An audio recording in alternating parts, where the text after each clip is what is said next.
This episode is brought to you by Christendom, a big tent platform for Catholic content creators. Say goodbye to endlessly browsing for Catholic content. At Christendom, we make it simple to follow, share, and save your favorite creators' content. Join our community at christendom.app. It's free.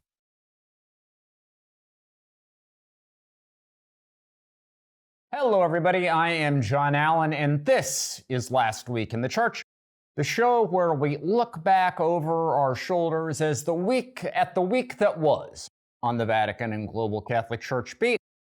This week, I am going to bring to you what I am calling the not-so-fast episode of Last Week in the Church, because we're going to deal with 4 separate storylines, each of which, in a sense, could be summed up with the phrase, not so fast.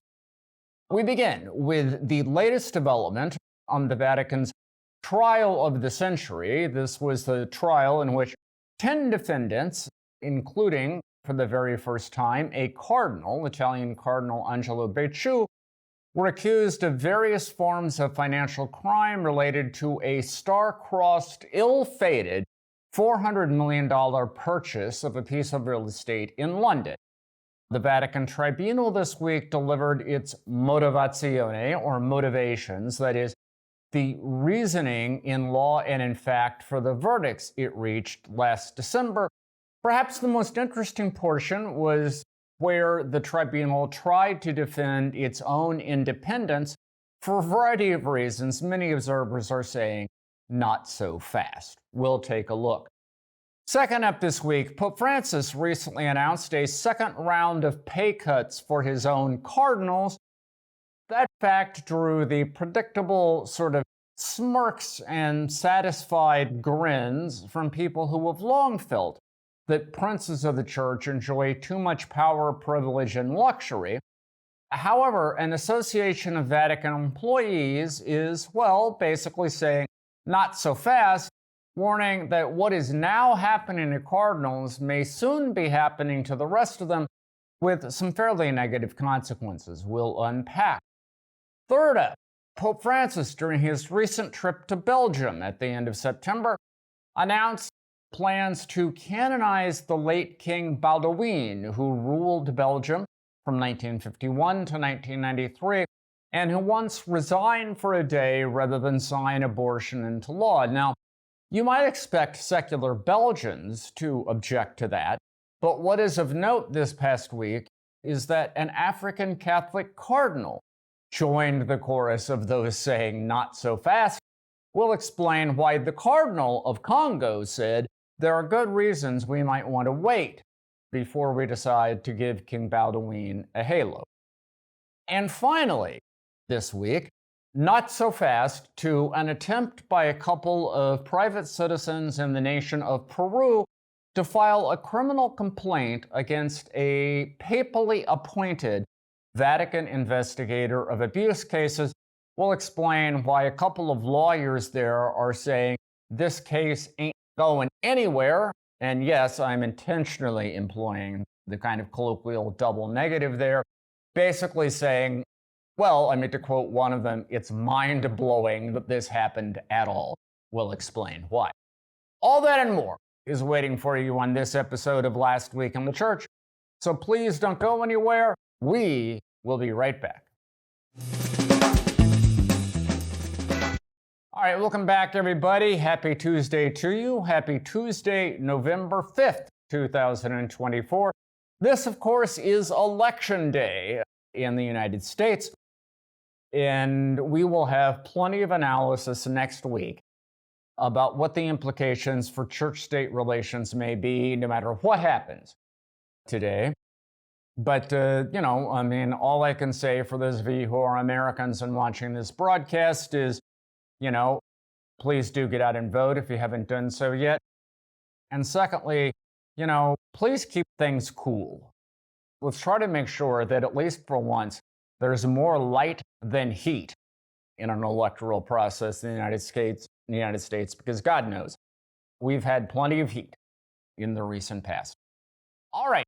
We begin this week with motivazione.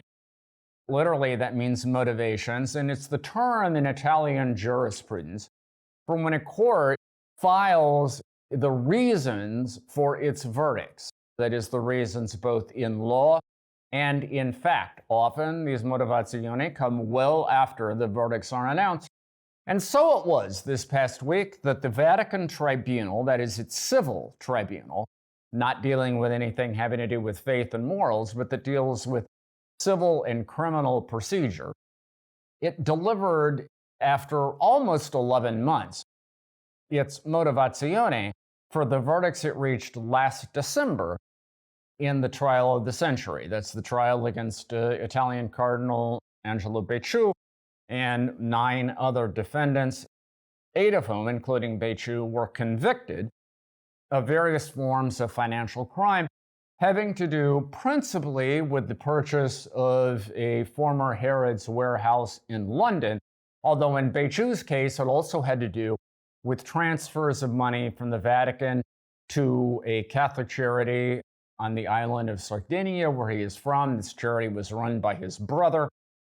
Also has to do with transfers of money from the Vatican to a security firm run by a woman named Cecilia Marogna, who ended up using some of this money at least, purchasing, Louis Vuitton handbags and other luxury goods, who apparently had a very close relationship with Becciu. In any event, those verdicts came down last September, but only now has the tribunal actually released the full version of its reasoning. When I say full, this document runs to 819 pages, so it's quite ponderous.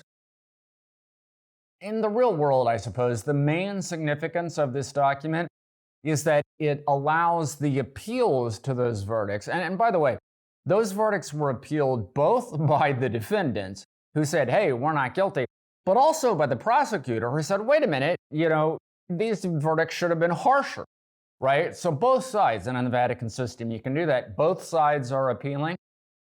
It allows those appeals to go forward because up to this point, neither side really knew exactly what it was appealing.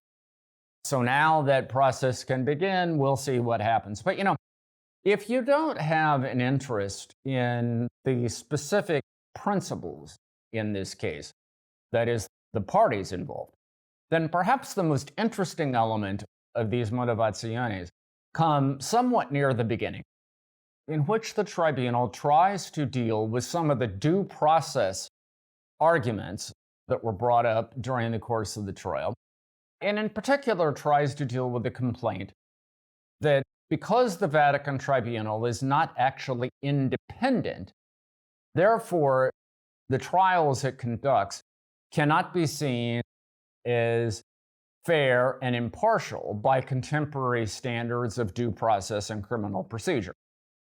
And the motivazione tries to respond to that. Now, you have to give them credit for chutzpah, quite honestly, because here's the thing. It is a fundamental article, codicil feature of Catholic law that the Pope is the supreme executive, legislative, and judicial authority. That is, it is baked into the cake that there is no separation of powers whatsoever. He is not only the head of the church in an executive sense, an administrative sense, he is also the head of the judiciary in the Vatican. And so the idea that the Vatican judiciary is quote unquote independent is quite honestly a bit of a tough sell. Nevertheless, one has to give presiding Judge Giuseppe Pignatoni and his colleagues credit because they made a game effort at it. In this section of the motivazione, they argue that a motu proprio issued by Pope Francis in March 2020 and then modified in April 2023 states that magistrates, that is judges, are appointed by the Pope, and in executing their functions, they are answerable only to the law, only to the law. And in another section of that motu proprio, it says that judges are to exercise their functions with impartiality. And so, citing those documents, the motivazioni assert that judges are independent. And let me just be very clear. There is no evidence that I'm aware of in the London trial that the judgment of Pignatoni or the other two judges was somehow compromised. On the contrary, Pignatoni is a veteran Italian jurist, a former chief prosecutor in the city of Rome, who is, considered one of the more respected legal authorities in the country. Now, this despite the fact that at the moment he is presently under investigation on suspicions that 40 years ago, when he was an assistant prosecutor in Palermo, he may have been complicit in artificially closing a probe into the mob.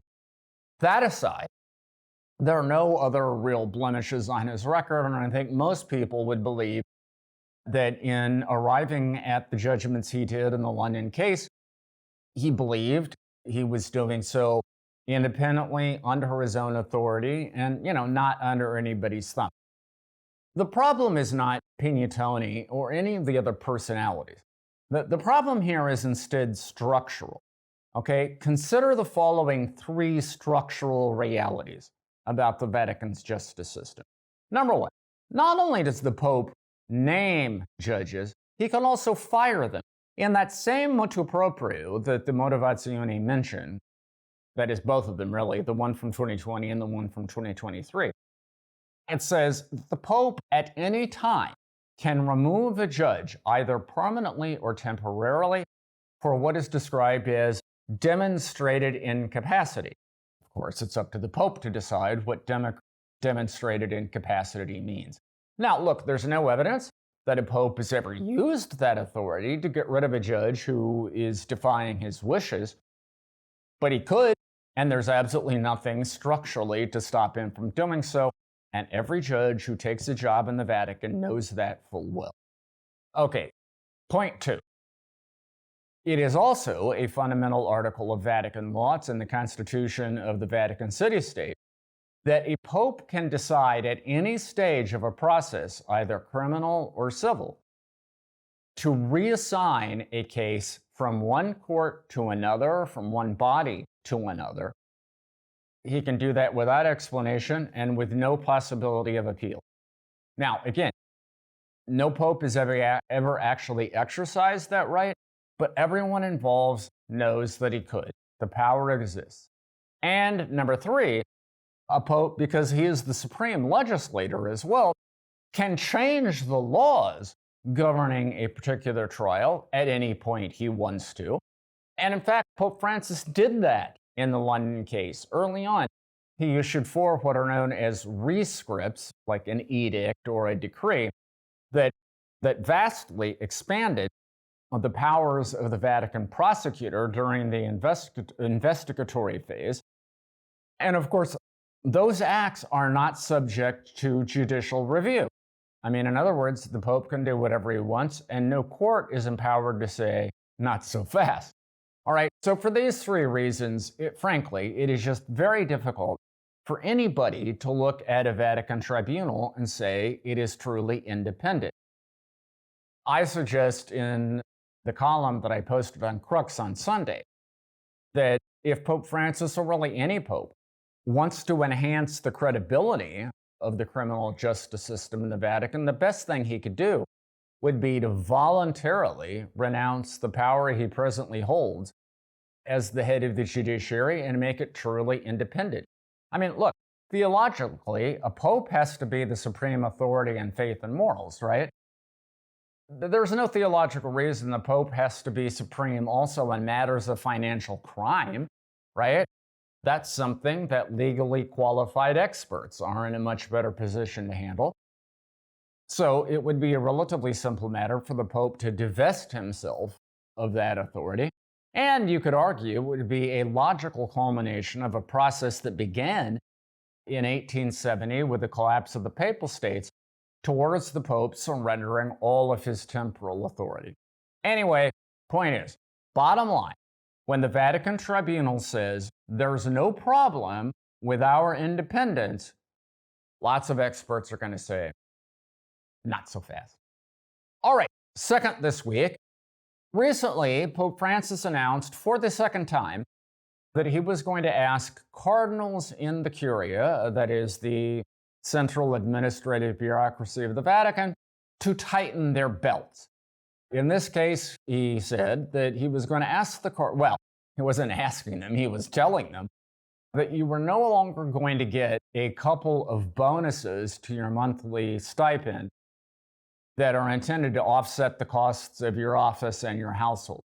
So cardinals generally get somewhere around, cardinals in Curia, that is, in the Vatican, get around $5,500 a month.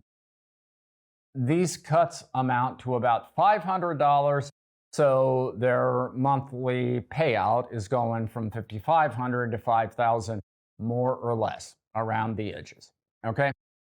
You know, in a lot of quarters, this produced, frankly, a little bit of schadenfreude, that is, you know, sort of guilty pleasure in others' misfortune, because let's face it, you know, over the centuries, there's really no slice of life in the church that has become more synonymous with power, privilege, luxury, right? Living high in the hog than cardinals. I mean, we call them princes of the church, for God's sake.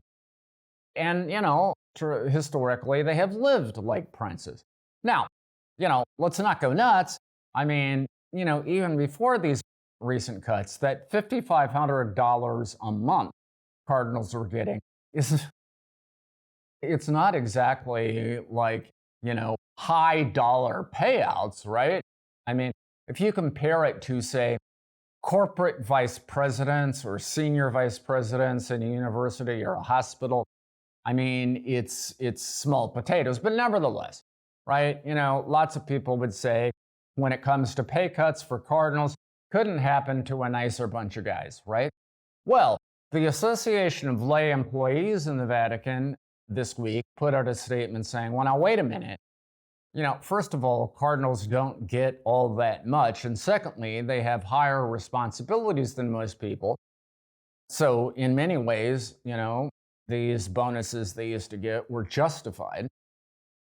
But beyond that, they were warning this is probably a harbinger of deeper cuts that are going to come for everyone else who works in the Vatican, including low-salaried, overworked, and generally unappreciated, you know, low-level lay employees, the people who open the mail, the people who empty the trash, you know, the people who wash the windows and who cook the meals and all of that, right?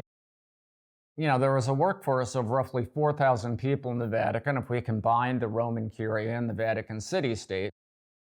And certainly, you know, most of those people are not living off the fat of the land. And in fact, as the association points out, in recent years, they have been called upon to make multiple sacrifices for some years now. Automatic pay raises adjust for seniority have been suspended. Overtime pay has been suspended. Other sorts of benefits, there's been a hiring freeze, so people have been asked to work harder and to work more for the same pay, and so on. And as the association points out, salaries have basically been frozen in place during a period in which inflation in Italy got as high as around 12% last year. So the cost of living has been going up. And that's actually a double whammy for many Vatican employees, because if they live in Vatican apartments, then their salaries have not changed, but the rents have, because their rents have been adjusted for inflation. So they're actually paying more for their residence, which means they have correspondingly less for every other expense that they have to meet. So what the association is basically saying is, look, you know, what's happening to the cardinals today very well may be happening to the rest of us tomorrow, in the name of austerity and trying to solve the Vatican's financial problem, that is, trying to close the gap between what it brings in and what it spends. And what the association is saying is, okay, wait a minute. First of all, is there any evidence that the financial hardships that employees have been bearing in recent years have actually helped correct the financial situation? That is, have they actually worked? Secondly, Why are exceptions being made in certain cases when a dicastery wants to bring in a big ticket new, senior official, and they get exemptions from the hiring freeze, they get exemptions from salary caps? In other words, why is it that the sacrifices that are being asked seem disproportionately borne by people at the bottom of the professional ladder rather than those at the top? And third, the association has asked, have we explored cost-saving measures that don't involve hurting your workforce? I mean, for example, they point to all the external consultants the Vatican has brought in recent years, and they ask, how much does all of that cost? And is there any evidence it's done us any good? And isn't it possible that at least some of the tasks they've been asked to perform could have been handled internally by well-prepared, seasoned, veteran Vatican employees themselves? They said, now, at this stage, those are all questions. The reason they're still questions, the association says, is because we have repeatedly asked to discuss these things with our superiors, but they don't want to talk to us. I point out the irony that complaint is being made just after we wrapped up a 3-year Synod of Bishops on Synodality, when the Pope repeatedly said that governance of the Church has to become more participatory, more dialogical. It has to involve all of the stakeholders. Well, here is a group of stakeholders saying that decisions affecting us are being made, and no one seems interested in the least in what we have to say about them. So again, when it comes to the sort of quiet satisfaction many of us may feel when we see cardinals being asked to get by on less, well, lay employees at the Vatican are saying, not so fast. All right, third up this week, as I mentioned at the top of the show, Pope Francis recently traveled to Belgium to celebrate the 500th anniversary of 2 Catholic universities there. It used to be one Catholic university, but it split apart, when it became clear that French speakers and Dutch speakers just couldn't get along, and so they needed their own institutions. Anyway, he went there to celebrate those anniversaries, and in the course of the trip, at one point, he paid tribute to the memory of the late King Balduin, who, as I mentioned, was the monarch of Belgium from 1951 to 1993. Specifically, Pope Francis lauded the fact that in 1990, Balduin asked and received permission from the Belgian parliament to resign for a day so that he did not have to be put into the position of signing a measure legalizing abortion into law. Balduin was a devout Catholic. This was an expression of his strong pro-life convictions. And the Pope said that, in part on that basis, he wants to move forward with a canonization for Balduin. He said that during the trip. He said it to reporters on the way back. He also tweeted it out. I guess we don't say tweeted. I don't know. What do you say when you post something in X these days? Do you say I X'd it out? Because to me, that sounds like crossing it out. I don't know. But in any event, he posted on X. Well, and of course, he personally didn't do it. Someone in his name posted on X. I'm getting way too far down in the weeds on all of this. In any event, a post on X from the Pope's account said, I want to beatify King Balduin. All right. Now, that produced some predictable reaction among more secular circles in Belgium, for whom abortion rights are sacrosanct.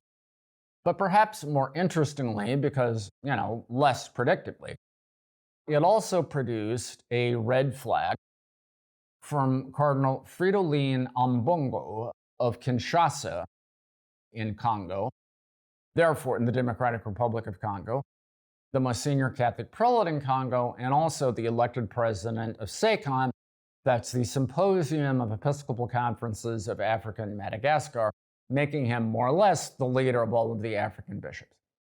And what Ambongo basically said is that we should not move forward with the beatification until we get clarity on King Baudouin's rule in the 1961 assassination of Patrice Lumumba.